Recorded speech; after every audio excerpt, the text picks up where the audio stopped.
It's video that captured national attention of an elk behaving aggressively in the Great Smoky Mountains National Park, sniffing and headbutting photographer James York. As a last resort, rangers say they put the elk down. We've had elk in the park for 12 years now, and this is the first time we've had an elk make aggressive contact with a human. Ranger Joe Yarkovich was part of making that difficult decision. Nor was it a rash decision. He says the park had been working with a young bull elk since last September. Between September 24th and November 14th, we worked that animal 29 different occasions using beanbag rounds, paintballs, catching him, tagging him, and releasing him on site. But Yarkovich says nothing could change the young bull's behavior during rut season. Really high testosterone levels.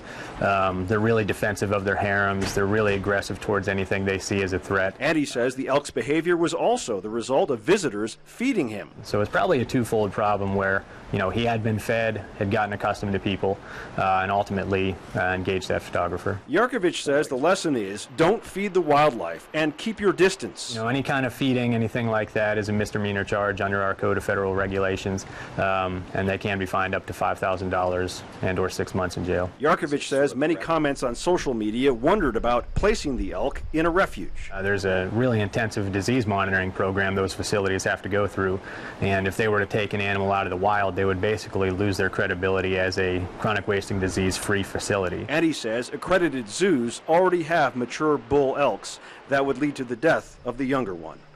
In the Great Smoky Mountains National Park, Rex Hodge, News 13.